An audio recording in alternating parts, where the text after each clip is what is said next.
So hello, everybody. Once again, my name is Julia Scott, and I am going to be kind of a mistress of ceremonies for tonight's event.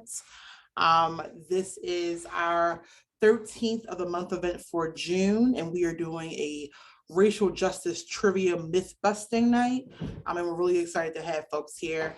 Before we start, we wanted to go over some of the rules for today's event. So tonight is not really about who's winning or losing, but what's most important is about the learning. So it is important that we're unlearning what we are doing around the lies and myths that we have been told. And so we know that BRJA, we like to center a lot of our work and ground our work in history and in truth. And so this event, this trivia event, is a fun way of kind of providing historical context and connecting dots around a lot of the topics that we talk about and discuss with our event. So we'll be asking you to share answers in the chat, and we'll be watching that throughout the night. We know that some people can get competitive, but try to fall back on that a little bit today. Just kind of in the spirit of the game to have fun, but we aren't like keeping points. And then making sure that you have some pen and paper handy in case you want to take notes and you want to revisit these topics later on in your learning. Next slide.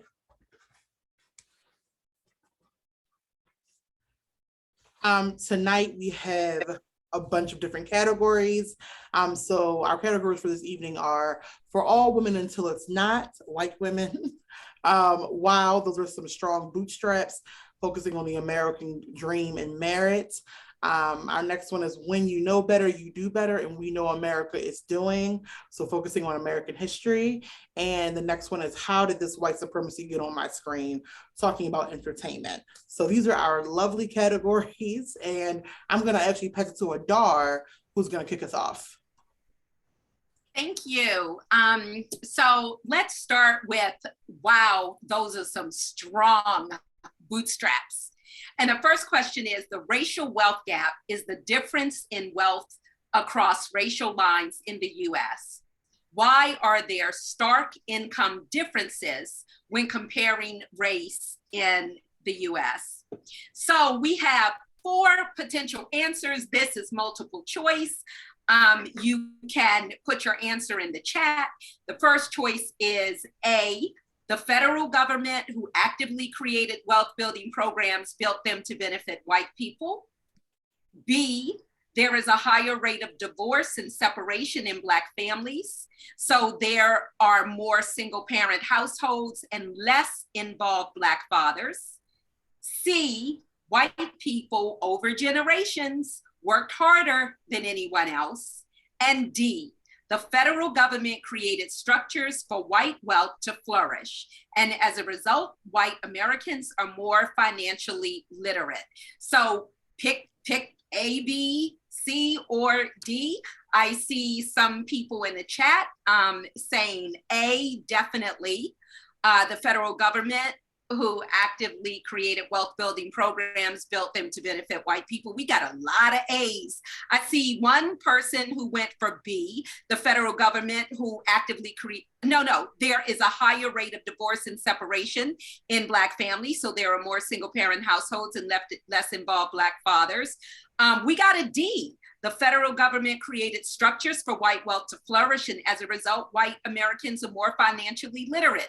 We got some people who are like, either A or D. Okay, so one said, okay, I'm straight on A now. And finally, we have another one, I think, saying A. So the A's have it.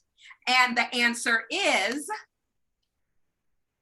can we go to the next slide, please?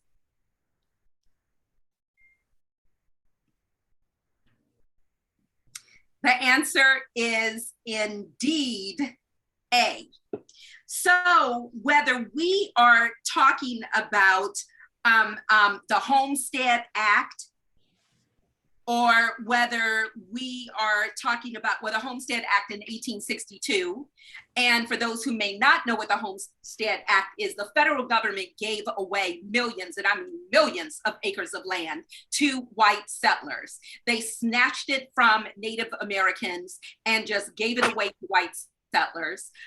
Everybody else who was not white were, for the most part, excluded from purchasing land. And so white people, and the mythology of our country is that the racial wealth gap is because of merit, people working harder, people buying land, people saving up their money to purchase land. We completely disappear that the federal government gave a major handout to white people. We can talk about not only the Homestead Act of 1862, we can talk about segregation, we can talk about Jim Crow, we can talk about Black codes, we can talk about burning down whole communities of majority Black people, burning their stores, burning their homes, burning in essence their wealth and snatching their lives, and never having to pay for any of that because white courts did not convict them. So no matter what we talk about in the majority of American history,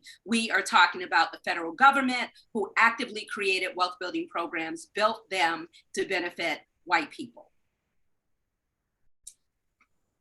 I have a question. Yes. Can you say more about the Black families and the separations in Black fathers, right? It's something that is shared often about what has to do with Black wealth and not being accumulated. Can you say more about that? Yes, absolutely. So let me share that. That is one of the biggest myth bamboozles of all time. Because in reality, Pew Charitable Trust Research, just recently did a study that talked about the engagement of fathers in the home. And that study shows that Black fathers, whether they're fathers in the home, whether they're fathers with custodial care, or whether they're fathers who do not live in the home and who do not have custodial care, they are more involved in their children's life than any other racial group, whether married, whether divorced, no matter how we're slicing it. So this myth of there is a higher rate of divorce and separation in Black families, so there are more single parent households and less involved fathers, that does not hold up when we're looking at the data. Nor when we're looking at the data and Black fathers not being involved in the home, do we look at that myth within the context of over-policing in Black communities, of Black men getting harsher sentences for crimes that, and sometimes crimes without the quotation marks, that white men get. So when we talk about all of that in context, forget the fact for a moment that studies show that Black fathers are more involved, regardless of whether they're married to the mothers, whether they're in the home or not. We can't look at Black fathers not being in a home outside of the context of racism, white supremacy, and the structures that work to get and keep them out of the home, from enslavement up to present day. But again, and so now we'll come back to this, cannot emphasize this enough. There are studies that show, most recently Pew Charitable Trust Research, that Black fathers, regardless of whether they have custodial custody or not, they're more involved in their children's life than any other racial group of fathers. And I think number C, white people over generations worked harder than anyone else. History shows that lie and that myth. Is a myth too. So the myth that the racial wealth gap is because of merit, that is a myth. The myth that America is a society of merit is also a myth. Other questions before we move on? We've got a lot of interesting categories to go. If you have questions on this, put them in the chat. I'll give it a couple seconds. Or you can just spit your question out loud. All right, then if we can move on. Second question of those are some strong bootstraps. The question, stats and history show non-Black racial groups that come to America are able to make it, while Black people who have been here for generations are not able to make it. Why so? Multiple choice question again, please put your answers in the chat. A, Other racial groups tend to move as a family unit.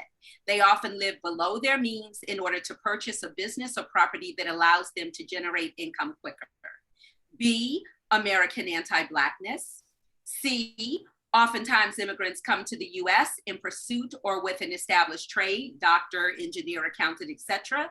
D, other racial groups do not commit as much crime as Black people and therefore have more options. Or E, all of the above.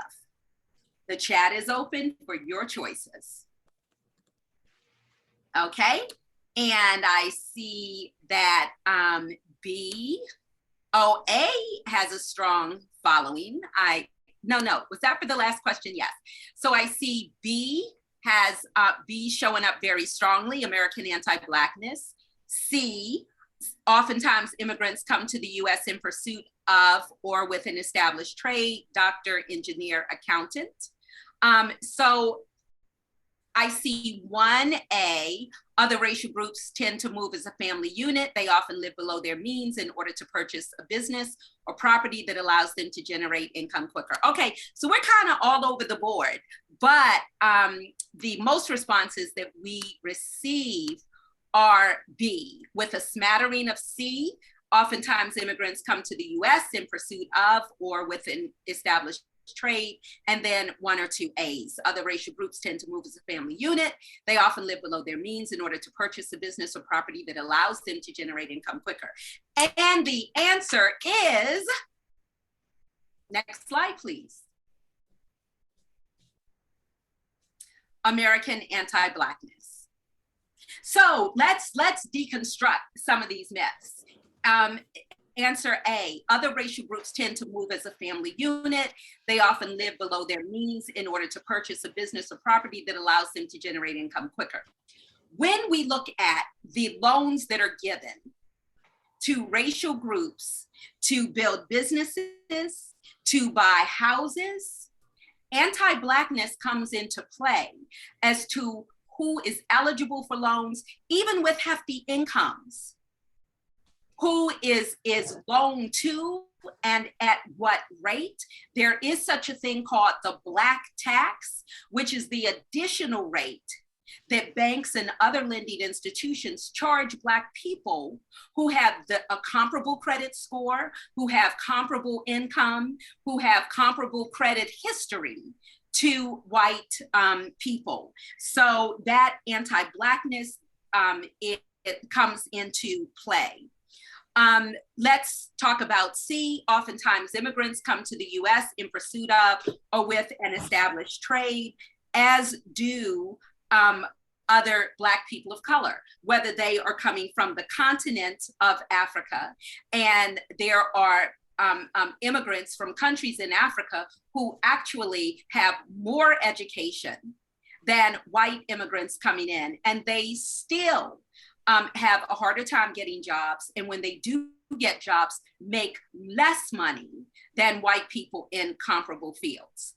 So again, that anti-Blackness even comes in when you are talking about immigrants, and we see the anti-Blackness in immigration policies too. Just look at Haiti, just look at dark-skinned immigrants, Black immigrants and brown immigrants from other countries. Look at the history of the United States immigration policy, and we can see that anti-Blackness and fear of immigrants who are not white, how that has shaped policy. Let's go to D. Other racial groups do not commit as much crime as Black people and therefore have more options. More accurately, we can say that other racial groups are not over-policed and over-targeted by police for the same crimes that Black people are. That's a much more accurate statement, and a statement that the stats bear out more than this statement right here. So the myth is other racial groups that come to America are able to make it while Black people who have been here for generations are not. That is because of American anti-Blackness. And one more point I want to make here, other groups who are not white come to the United States of America, other immigrant groups, and they have more opportunities because of the struggle, because of the multi-generational struggle that Black people whose ancestors have been here for 400 plus years, the benefits that they have been able, through their blood, sweat, advocacy, and tears, they have won those benefits that newer Black and non-Black people of color immigrant groups coming here have been able to avail themselves of. Questions, comments? I want to add something that this setup of this myth and what feeds it, specifically on the sea, often immigrants come and have a trade or profession, is that when folks immigrate here, it's not that I'm thinking about the model minority myth with lots of Asian folks that move here, but also with African folks that move here. And it's like, well, they're coming as doctors. We're getting doctors, we're getting engineers. But the United States has requirements and picks and chooses who comes into the country and who's contributing into the country. And we have this false narrative then that like all of these people are just doctors. And then it's also this narrative where like we don't believe that certain people are of a lower class because they're associated with a certain race. And so it just goes to the myth and it feeds, there's a design, but what we're only seeing is a piece of it and then crafting a narrative around that. And so I really like this question because of that, and it puts light on that. So yes, and Anthony, you brought up Asian Americans, and let's say this, that oftentimes when we talk about Asian Americans, there are many different Asian American immigrant groups in the country. When we talk about model minority, we are talking about one Asian American immigrant group. We're not talking about other Asian American immigrant groups that come with less education, with less financial backing. We disappear those groups. And that is another myth, and it is another reason that this myth, oftentimes immigrants come to the US with an established trade. It is one of the reasons why this myth is allowed to flourish, because we only talk about one of the multitude of Asian Americans specifically, those who come. And we can look at many other immigrant groups of color and make that same type of statement. It has that truth in it. So these are some strong bootstraps, and these are also some very strong myths that will not die because we do not give out as a country accurate information about them.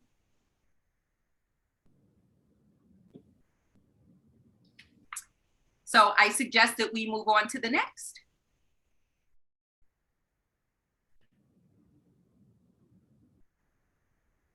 I think it's going to Julia now with an announcement.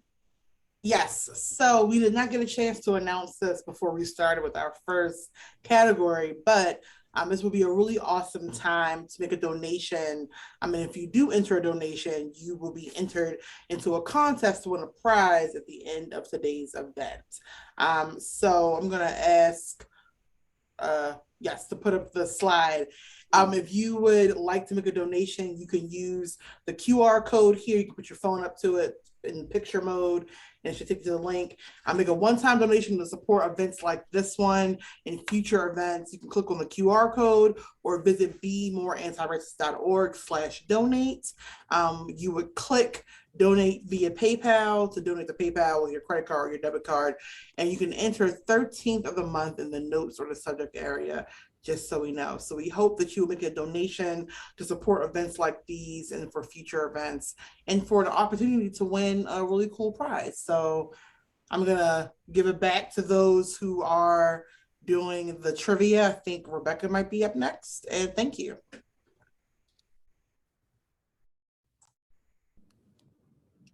I am up next, yes.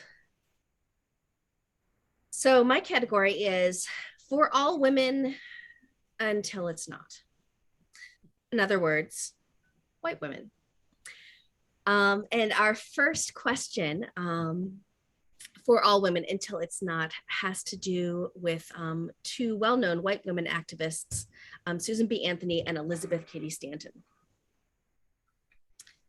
So why did white activists Susan B. Anthony and Elizabeth Cady Stanton oppose the passing of and this should say the 14th and 15th Amendments of the Constitution? The hint is the 14th Amendment declared that all people born or naturalized in the United States were citizens, which the rights thereof, and that states would be punished if they infringed on the rights of male citizens to vote. The 15th Amendment said that citizens have the right to vote regardless of color, race, or previous state of servitude. So why did Elizabeth B. Anthony and Elizabeth Cady Stanton oppose the passing of the 14th and 15th Amendments? And I see because it included Black women, because it did not give women the right to vote. Those famous women's rights activists did not want Black women to vote. They wanted to ensure that only white women received the vote. I'm looking to see what else comes in. Because it provided the right of Black men to vote before white women, women's suffrage. Let me just give a, so I think that women were totally excluded. We have some agreement with the provided the right of Black men to vote before white women. They didn't believe that Black people should have the right to vote before white women.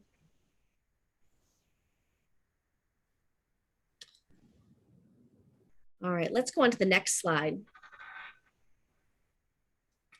So Anthony and Stanton wanted the right to vote to be extended to women as well. And so this was a huge controversy after the Civil War as rights were being passed. And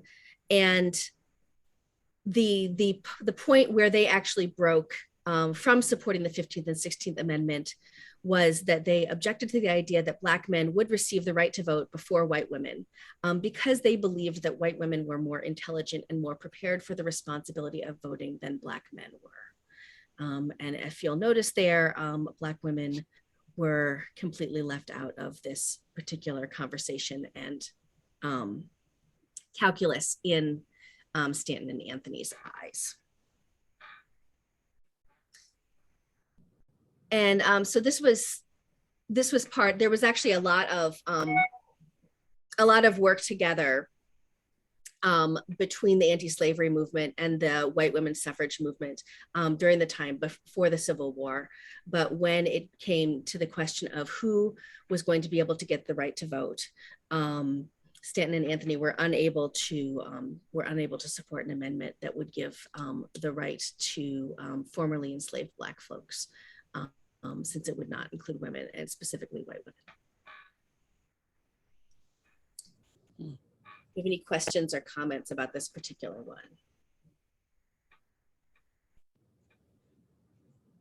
Hey, this is Roxanne. I don't have a question, but I read a book a couple of years ago, The Women's Hour, that was all about the passage of the 19th Amendment, that which gave the women a vote.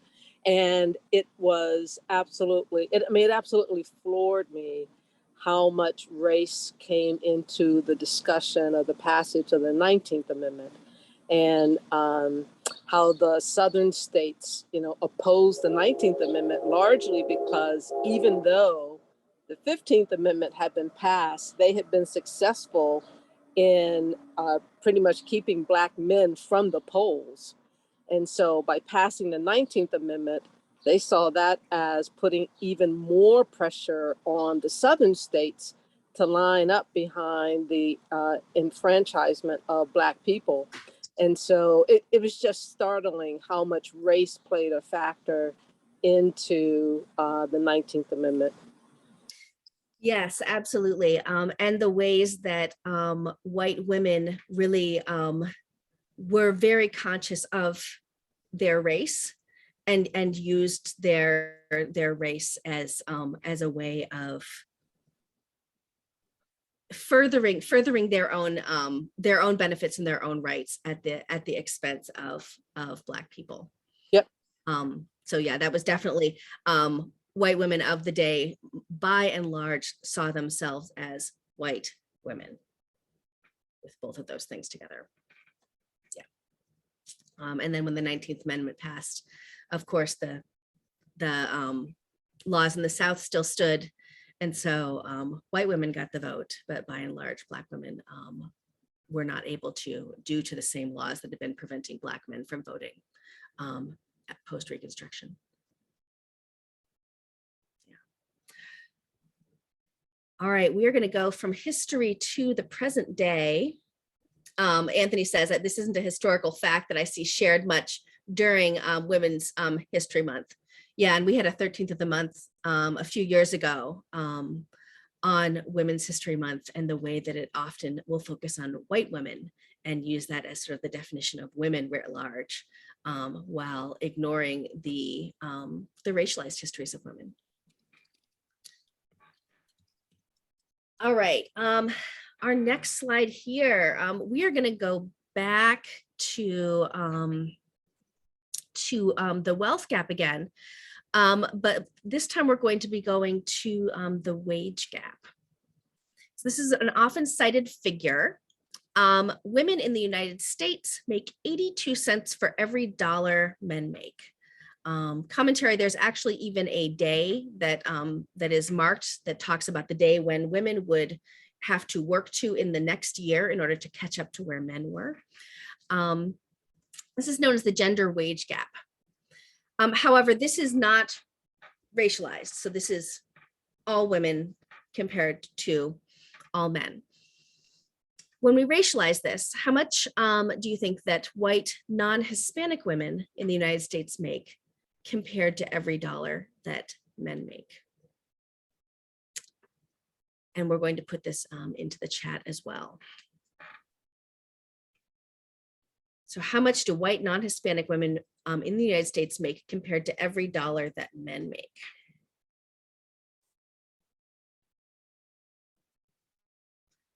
Isaiah says 75 cents. Philip says when compared to white men, less. When compared to men of color, more, 92 cents. Serena says 92 cents. Sarah says 90 cents. Teresa says 93 cents. Jan says 89 cents. Yep, this is very much The Price is Right. Are we going to get close enough to it without going over? Roxanne says 88. Paula says less than white men, but more than any other group. Mary Roberts says 70 cents.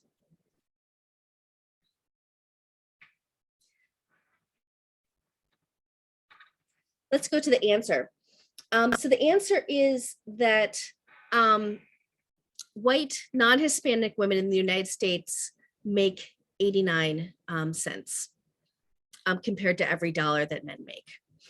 And so when we're looking at the when we're looking at the gender wage gap, you can really see that it is also racialized, and that the gap is not as large for white non-Hispanic women as it would be for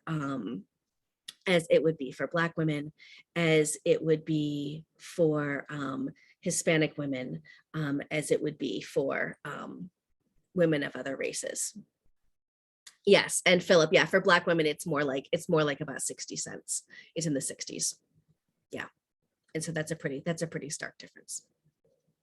Yeah. So again, for all women, except when we put everything all together, it really obscures some pretty big racialized differences. All right, we are going to jump back into history, and we are going to go from some well-known women activists to someone who may be a little bit less well-known. Who was Mildred Rutherford, and what campaign was she known for? And as a hint, she lived from 1851 to 1928. So Mildred Rutherford, what campaign was she known for?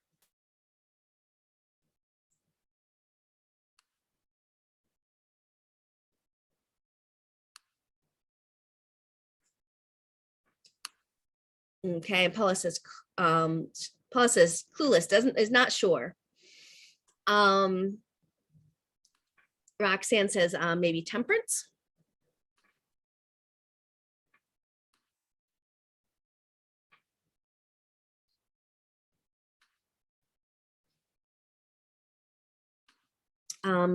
Philip is wondering if she ran for office.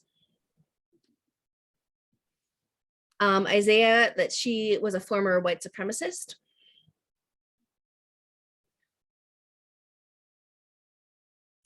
I'm going to give one more clue,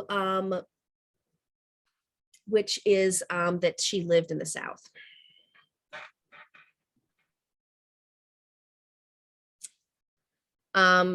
Teresa says, I'm guessing it's anti-Blackness. She did not support the freeing of slaves.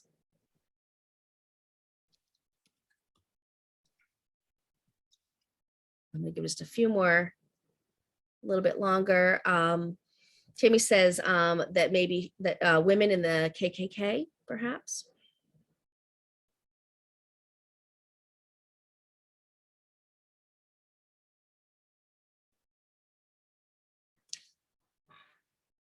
Okay, let's go on to the next slide. She's pretty fascinating. The deconstruction of Reconstruction, says Roxanne.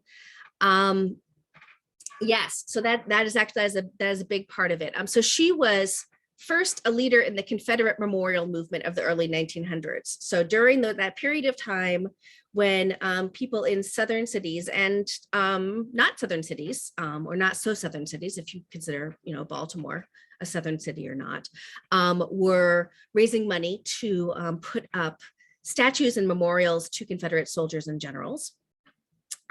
She was a part of that movement, but she also organized a campaign to ensure that Southern public schools taught history and civics that reinforced the white supremacist beliefs and actions of Jim Crow. And so she focused on teacher training and credentialing, as well as instituting state-centered textbook approval processes.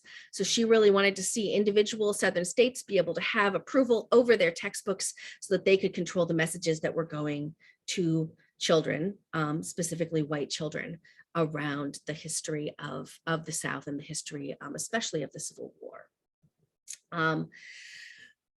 But she was in the South and she was very focused on Southern history, but she was part of a national, really a national movement at that time.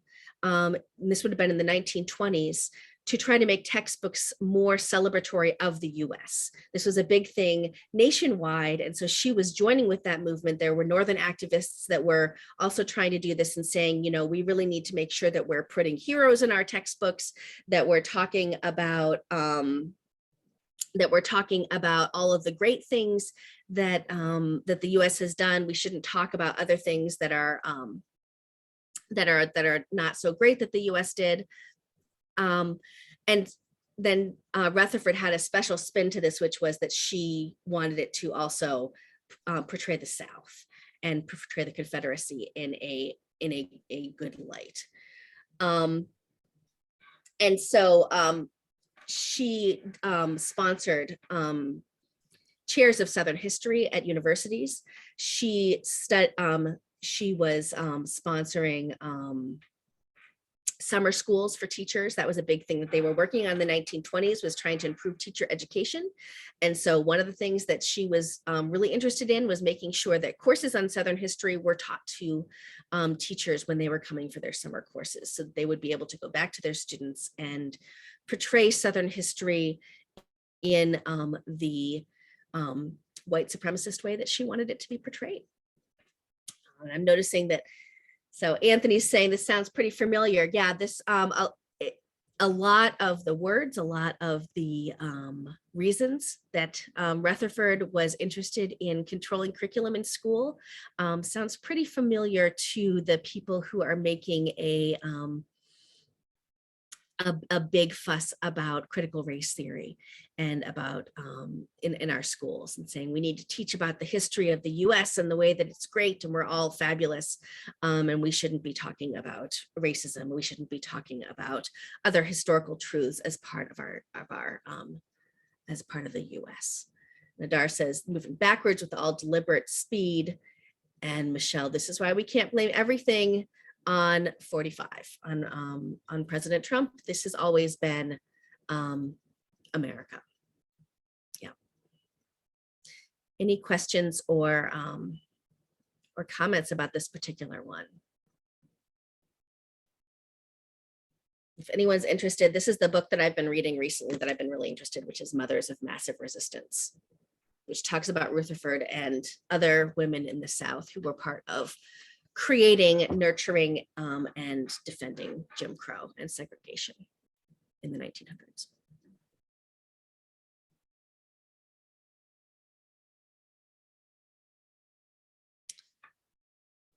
All right, we are going to go on to our last for all women until it's not.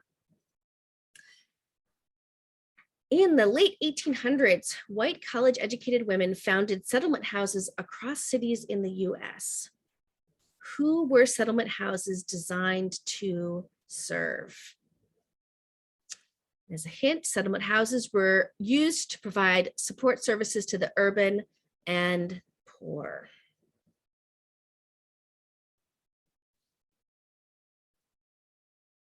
Okay, Jan says immigrants. Philip says European immigrants. Paula says urban and poor sound like anyone of color.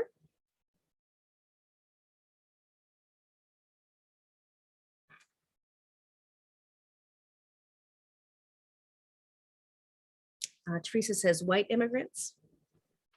These were settlement houses that were across the United States. Jan says Philip is probably right. Isaiah says urban and European immigrants. Roxanne says European immigrants.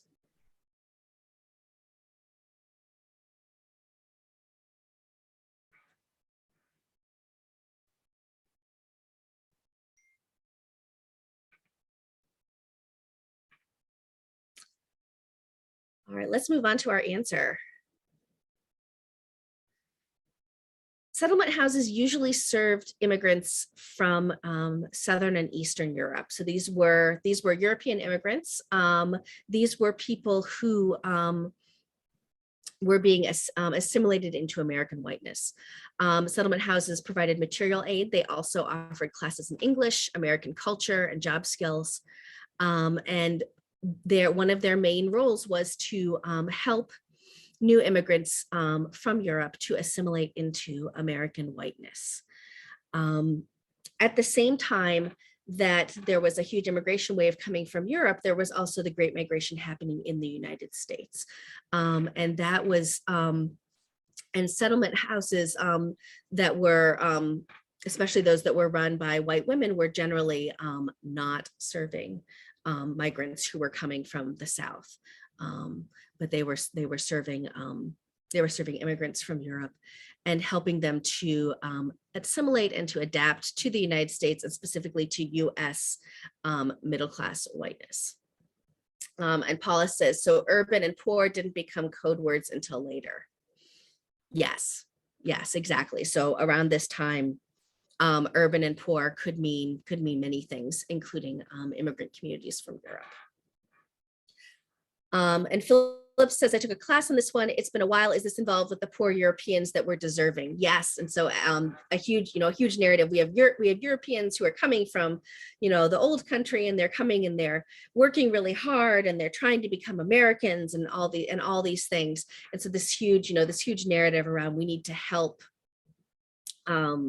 these immigrants to adapt to the United States so that they can be successful and, to go back to Adar's category, pull themselves up by their own bootstraps.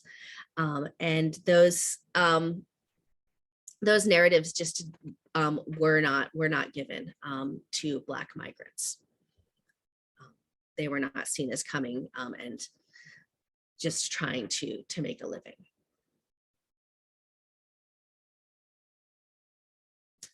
Any questions or comments about this one?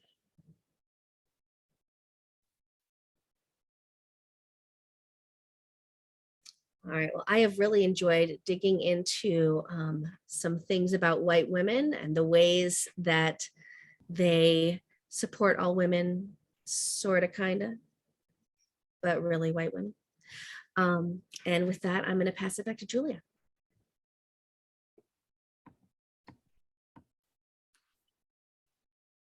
Oh, thank you. Thank you, Rebecca, for that category, for all women until it's not. Who is our next actual person? Our next topic is it's the we know better, you do okay. better. Yeah. And who was doing that? That's Adar. That's Adar again. All right, Adar. So you will be doing when you know better, you do better. Oh, yay. Right before that, though, can we do one last announcement? If you had not already made your donation, now is the cutoff to get into the drawing for the prize tonight. So please take a moment. If you want to be a part of that, you can scan in, make your one-time donation. And then after Adar's category or my category, we're going to reveal who the winner is. So Exciting.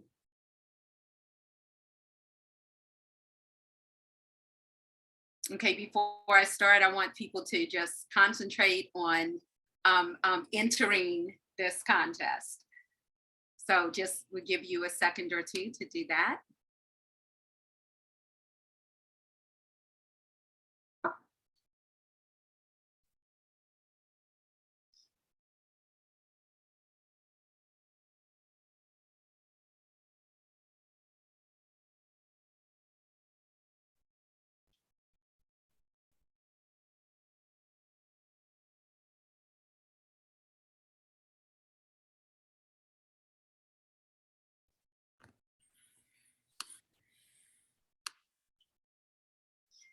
Okay, so I am hoping that that was enough time, and would encourage you all, if you have not entered, that you can certainly enter as we are talking about this next category. So here's the question. What stance did the majority of the founding fathers take on enslavement? So A, the majority of the founding fathers personally did not support enslavement. B, the majority of the founding fathers personally did support enslavement. C, back then, that's just how things were. So their indifference was more of a neutral stance. Or D, this was a point of contention that often divided the founding fathers. So put your votes in the chat, A, B, C, or D.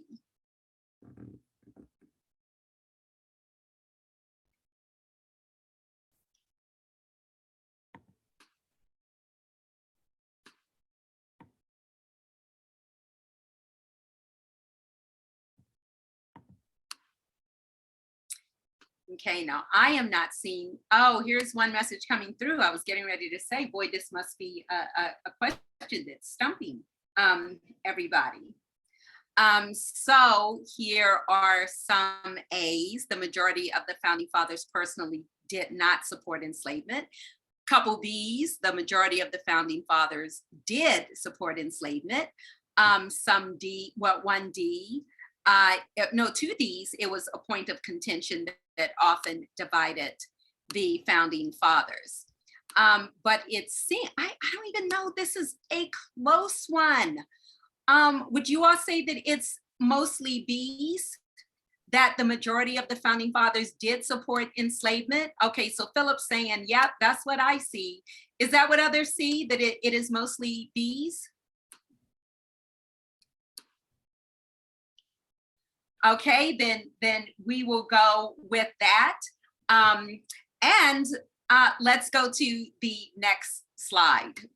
What is the answer? B, the majority of the founding fathers did personally support enslavement. So not only the majority of the founding fathers, but also almost half of all of the delegates of the Constitutional Convention. They also were enslavers. They were not owners, they were enslavers. They enslaved Black people. And so not only the majority of the founding fathers, not only almost half of the delegates of the Constitutional Convention, but the first 4 of 5 of the US presidents were also enslavers, active enslavers. They went after everybody who tried to make a run for freedom, and they supported policies of enslavement. So for the crowd, because in terms of this myth, one thing that we hear a lot of is, well, that was just the way that things were back then. It was just an accepted practice. It wasn't that they had anything against Black people. I mean, every society has enslaved everyone at one time or another. So what made the United States different than any other society was all men are created equal. No other country had that in its foundational documents. So that was one thing that made enslavement in the United States something that was not only foundational, but actually made the foundational documents of the country showed it for the lie that it was. But in terms of it was just something that was done. There's a British author, his name is Dr. Samuel Johnson. In 1775, he wrote this treatise, and it was called Taxation, No Tyranny. So he was somebody who was born of that time. And what he said was, how is it that we hear the loudest yelps for liberty amongst the drivers of Negroes? So there were white people then who knew that the United States was hypocritical in terms of wanting freedom for white people while continuing to enslave Black people.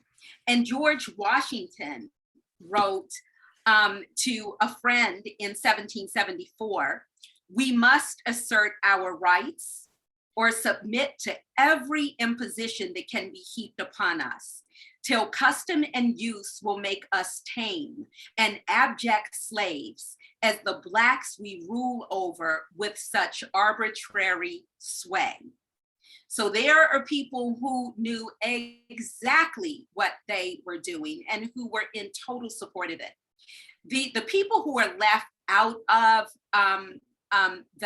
it was just the way that it is crowd were Black people who knew that enslavement was wrong, whether we're talking about free Black people or talking about Black people who were enslaved, who wrote books about it, who shared their stories, or whether we were talking about people who were formerly enslaved. They were not for enslavement. So in perpetuating this myth that the founding fathers did not support enslavement, or they were just trying to accommodate what was needed, they knew it was wrong, they supported it, and they disappeared and discounted the voices of those Black people who lived under the condition of enslavement. They did not certainly support that. So I will stop there and just ask that when we talk about enslavement, we really speak about the condition.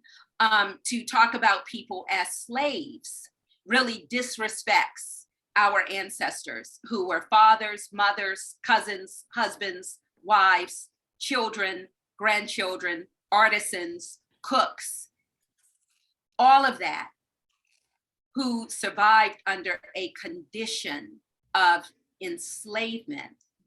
And when we talk about enslavement and enslavors, we also talk about history more accurately, and the founding fathers and others who were enslavers, who did not own anybody, but instead enslaved them. And with that, if you have comments, questions, you can either put them in the chat or just shout it out.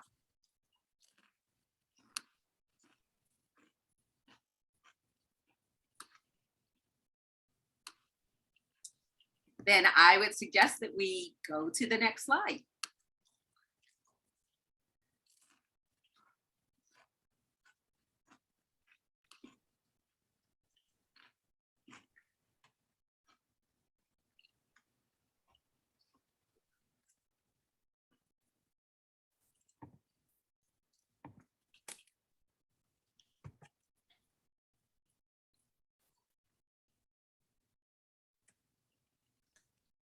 Can you see the slide on your end, Adar?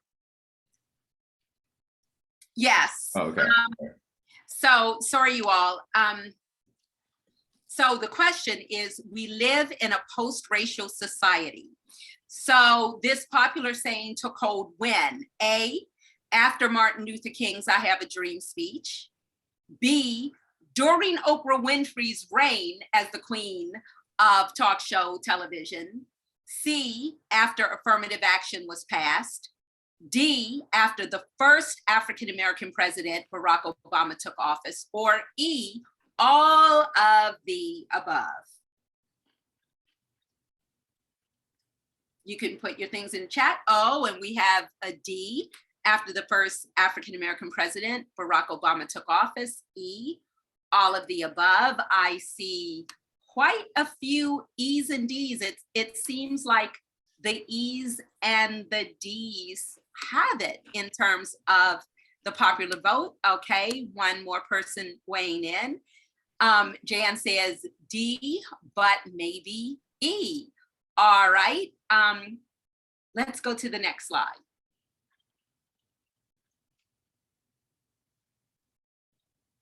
All of the above. So the saying that we live in a post-racial society, you can find some of that language after Martin Luther King was years after he was killed, but some of that language would come up in the civil rights movement. I don't know that Oprah had anything to do with that, although we can say that Oprah always stands on we post-racial until she doesn't. It depends on the audience. Affirmative action, after affirmative action was passed, not many people talk about this in this way, but affirmative action, it was ongoing. It did not just originate in the civil rights movement. The first affirmative action in the United States of America was called For Whites Only. That was the first affirmative action policy. But yet that's not something that we talk about when we talk about affirmative action. And in terms of D, there were mostly media pundits, white media pundits, who said after Barack Obama took office, oh yes, we're post-racial now because we've elected this first Black president of the United States. And I would urge you all to read literature about Barack Obama's campaign. And as some of the people around him who helped run his campaign talked about the role that that his white mother and white grandparents played in making him less scary to white America, and the role that his father being Kenyan and not having had a family that came through the Ma'afa, the enslavement of Africans and their descendants here, that played in white people's comfort level of him and their votes for him, because they did not see him as a angry Black threatening person, as they would have a Jesse Jackson or a Shirley Chisholm or other Black folk who ran for president. And yes, there were some others, as quiet as that is kept. So it a little bit of each, except for the whole Oprah Winfrey thing. But we all know that is a myth. And we saw it in the past, 4, 5, 6 years. And we see it in the Blacklash that we are living under now, with all of the anti-CRT laws in more than 22 states across the country, in the curriculum, in the book bannings, and all of that. We are seeing the Blacklash that very firmly tells us that we do not live in a post-racial society. So I see Roxanne's comment, great definition of the first affirmative action. And any other questions, comments I want to say something about B. I feel like you are shortchanging the Oprah one. And there's a way in which we talk about post-racial society and actually say it and the way that it operates. And then there's been figures like Obama and Oprah that have been positioned in a way to be like, here are your tokens, here are the heroes for Black folks. And if they can make it, then you can too, right? And so it's like we no longer have this racial tension because Oprah has guests on her shows that are white oftentimes, and she's a millionaire, right? And so the way that it operates is different from people explicitly saying it. Yeah, so I just want to no, that's true too. And you know what's so interesting? That there oh my gosh, the woman, the first Black millionaire, she was a hair care specialist. Madam C.J. Walker. Madam C.J. Walker, thank you. There have always been Black people who have made it despite the system, right? This is why we have had pogroms in the United States. Black towns burned down. Black people killed in the hundreds. And all of that just disappeared through concerted effort by newspapers, by nobody being held accountable. So there have always been Oprah Winfrey's in the United States of America. It is just now, though, that Oprah, and we can talk about O.J. Simpson, and we can talk about, so many other people, how the United States has now weaponized them to say that we are post-racial and that there is no such thing as structural racism.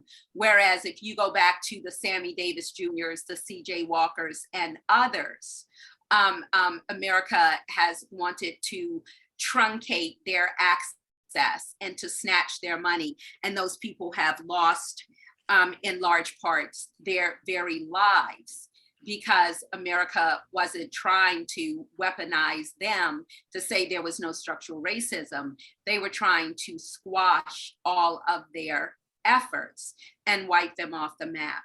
So that is something that has changed within the context of America. The other thing I will say is that when you look at the people who have class, Black people and other non-Black people of color who have class status, if you are talking about people who have a moderate take on things, which Barack Obama did, who weren't necessarily talking about liberation or talking about anti-Blackness or talking about white supremacy, those are the people with class status that white America embraces. If you are talking about those Black and non-Black people of color that have class status, but that talk about white supremacy, that talk about anti-Blackness, that talk about all of those other isms, those are not the people that America embraces as being part of the post-racial society. Those are the people that America blames for causing racial conflict, i.e. what's his name, Kaepernick, and others like him. So there is a push-pull there, depending on who and how white America can weaponize the class status of Black and non-Black people of color with that class status. Questions, comments? I know that was a lot, but we're talking moving past the myths and getting to the historical truths.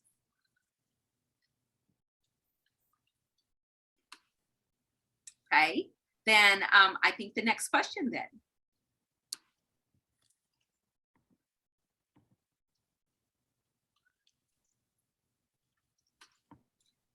Okay, how does systemic racism show up in the 21st century?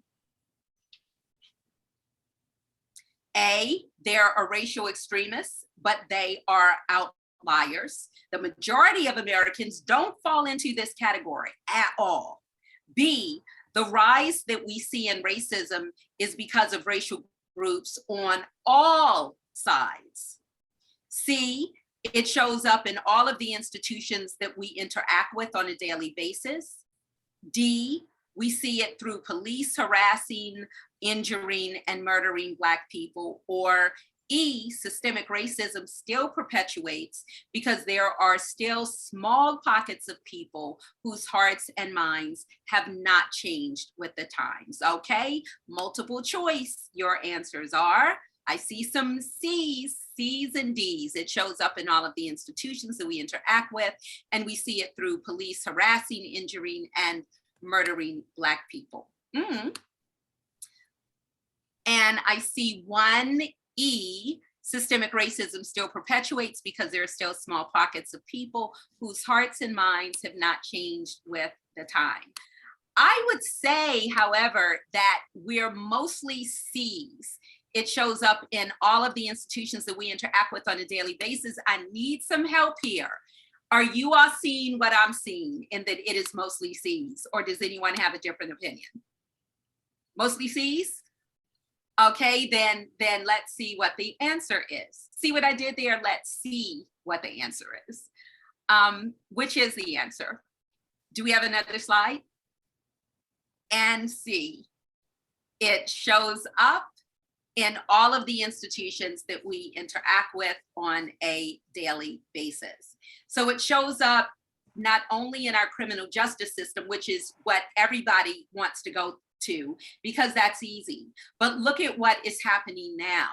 Again, with 22 states trying to legislate against CRT. And when they say CRT, they're not just talking about the legal framework of analyzing systemic racism, which is what CRT is.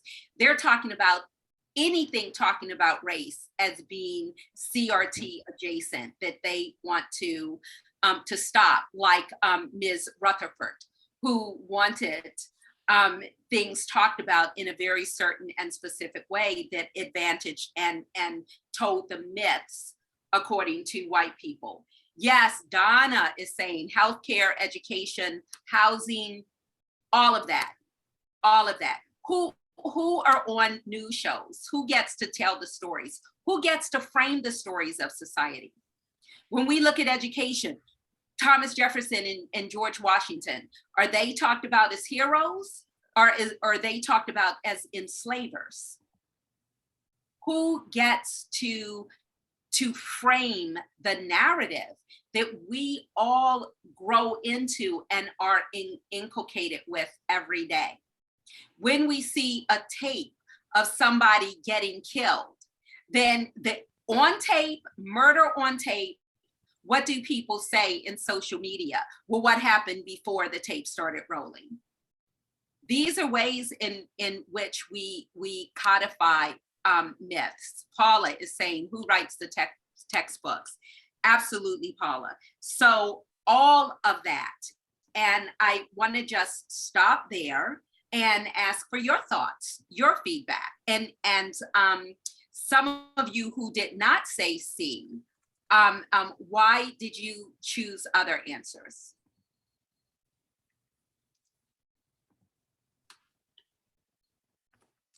Isaiah, can you talk about experience erasure?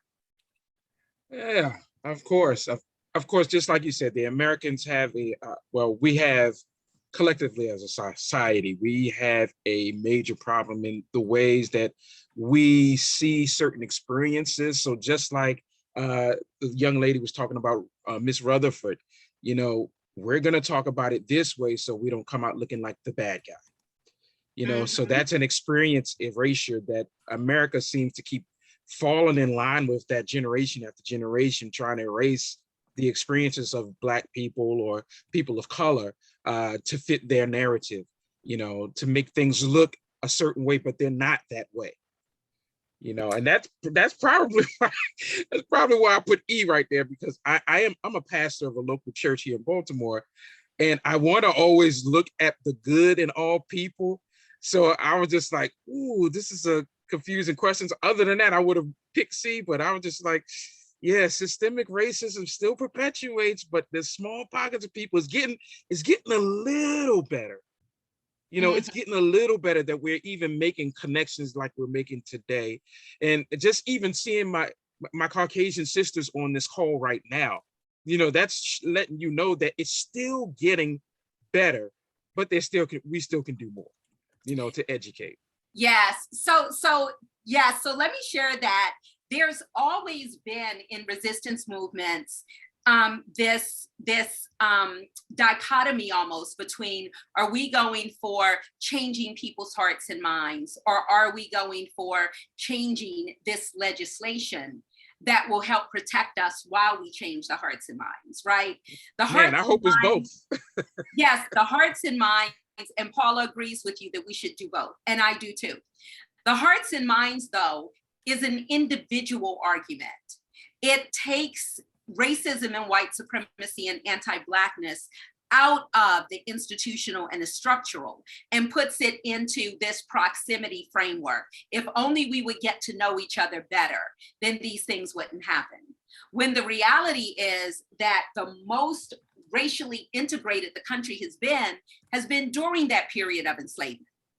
So proximity did not work in terms of anti-Blackness. It did not work because there were laws and customs that supported the enslavement and the disenfranchisement of opportunity and access specifically for Black people, not excluding others because it truncated it for them too, but anti-Blackness was at the root.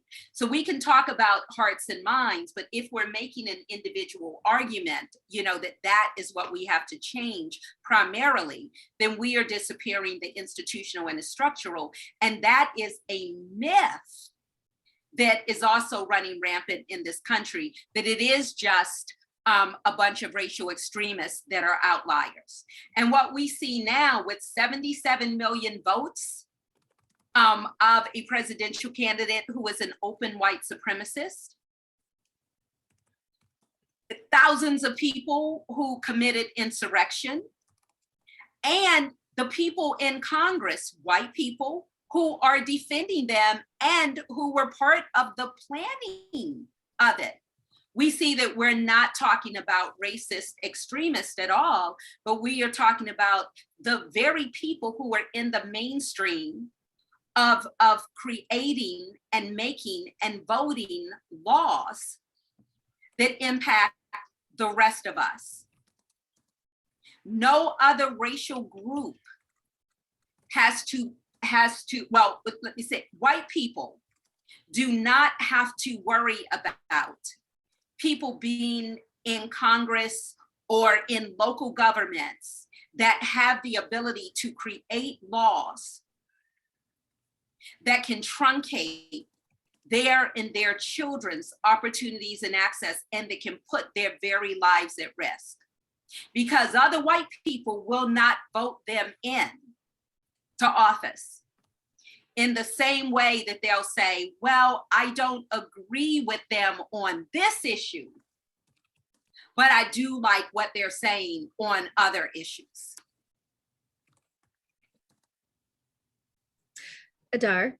Yes. I just wanted to jump in here because another one of the women that I was reading about in my book, Nell Battle Lewis, was a sort of historical example of this same phenomenon that you're talking about. She was a woman in North Carolina. She was a journalist, and she thought that segregation was just fine, but white people needed to act better.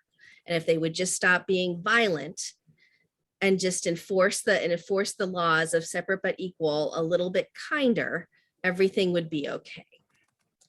And so it's just this through line, right? Of, no, I'm one of the good people. We just need to not be extreme over here. Yes. And you see it happening today.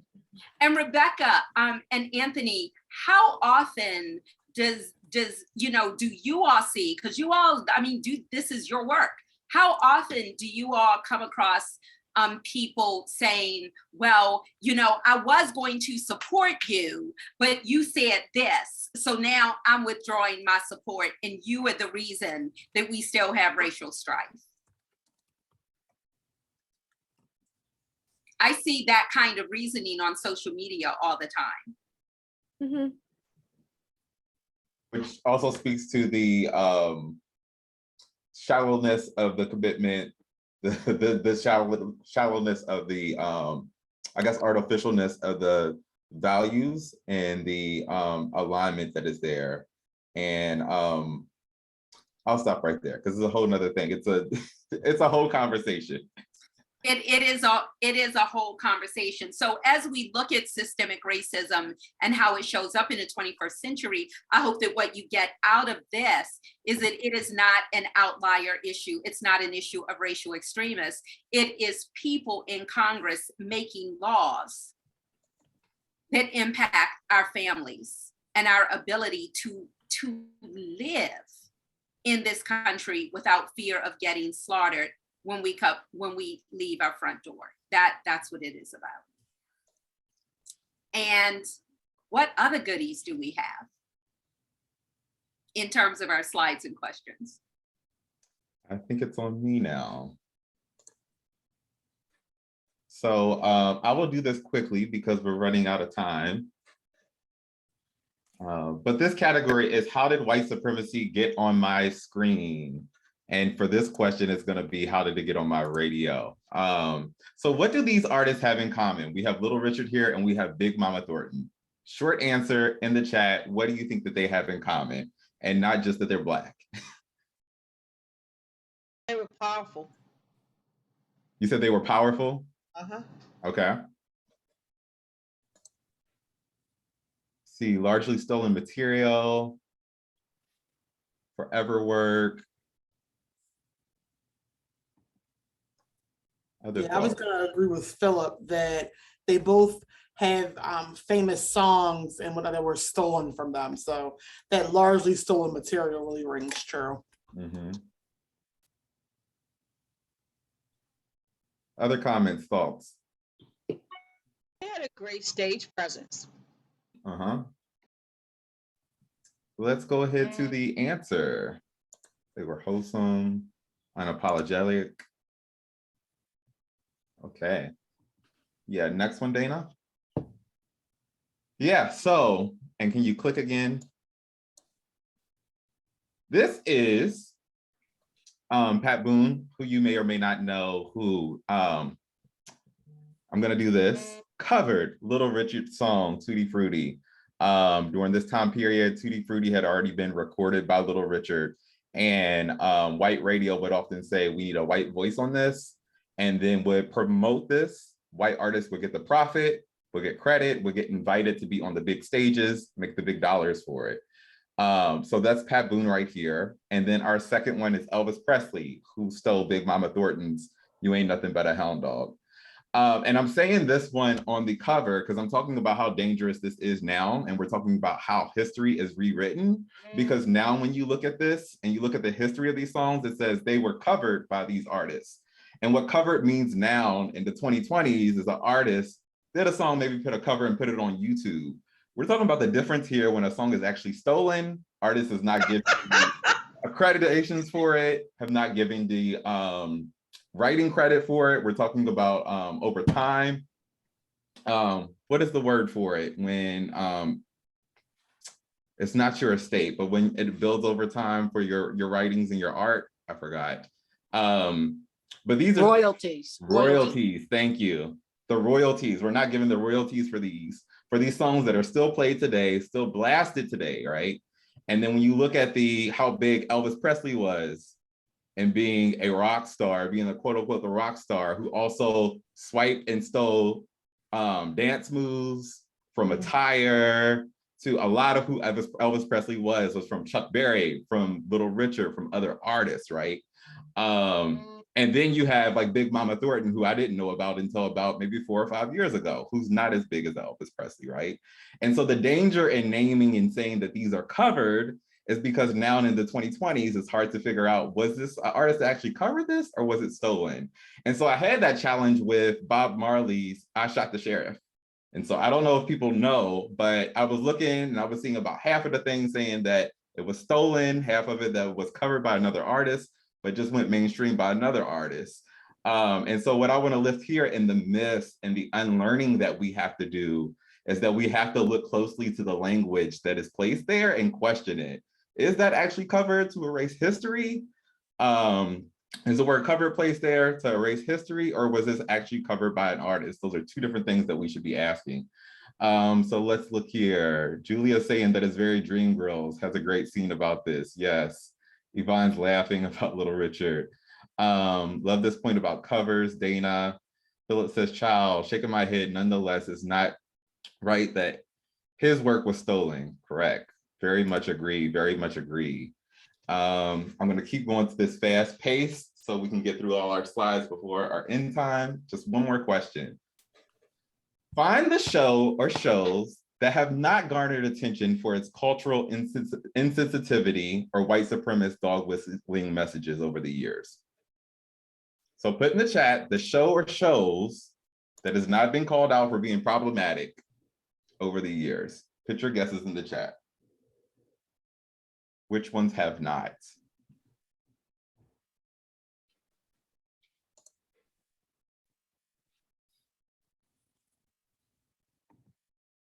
We have Rugrats, Mickey Mouse, Power Rangers, Peter Pan, Tom and Jerry, and Charlie Brown.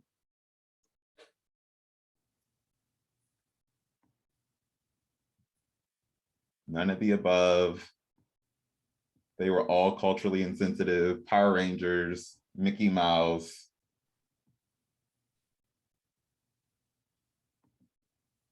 Let's see. Okay, let's go to our next slide, Dana. And could you actually move the cursor to the 4-minute and 12-second point? So the answer is Rugrats. And then we are going to show you a little video that highlights some of these. But as we're getting there, Power Rangers, it was noted years later. It's like, oh, isn't it kind of weird the Black Ranger is black and the Asian Ranger is yellow? People call that out on cultural insensitivity. They responded to that and have changed that over years. One of those that I missed and did not notice was Charlie Brown's Thanksgiving. All the rest of the characters are sitting on one side of the table away from Franklin. They're sitting in actual chairs. Franklin's sitting in a like fold-up chair. There are other moments like this on Charlie Brown that was highlighted. And then this one doesn't start at the Peter Pan, but earlier in the video it talks about Peter Pan. There are a few moments with this, with Peter Pan and when the rest of his friends meet up with Native folks, and lots of racist singing, messaging, and then now we'll get into the Tom and Jerry and Mickey Mouse. So can you go ahead and play it, Dana?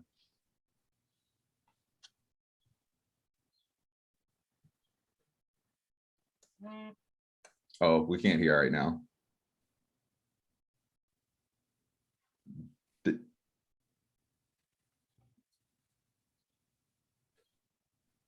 Technical difficulties, 1 second.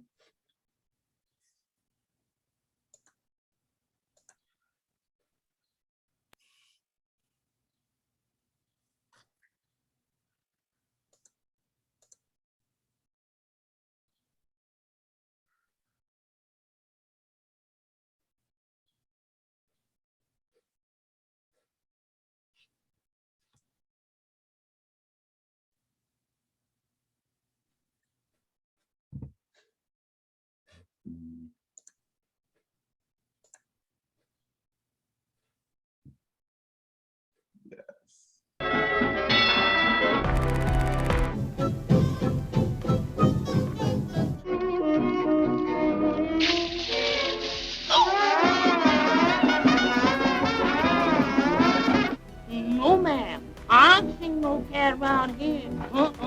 There ain't no cat, no place, no house.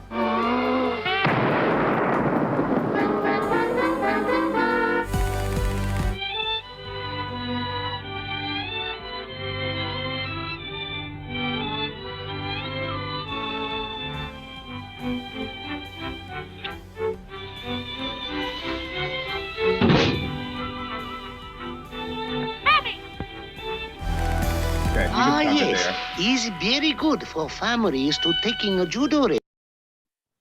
So there's plenty of examples of where we see the shows that we watched growing up, and I'm talking Tom and Jerry, when we're talking about Mickey Mouse, shows that have spanned over decades. This is not a show that was, in its height for about 5 years that most of us can say that we've watched and have had the imagery of the Black faces, the racist singing and all that.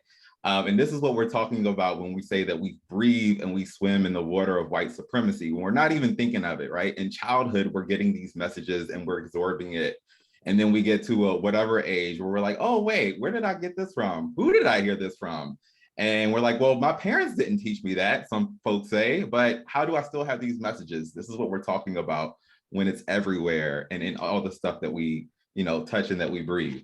So the answer to this being Rugrats is because I did not find, and as much search as I did, find anything that talked about cultural insensitivities around Rugrats. This show came out in the 90s, was actually pretty racially diverse considered to a lot of the shows that were coming on, like shows like Nickelodeon, Disney, Cartoon Network at the time. If people have a moment and have been like, oh no, there's this one time that you missed, feel free to put that in the chat. But yes, those were our 2 questions around how did white supremacy get on the screen. Any questions or thoughts?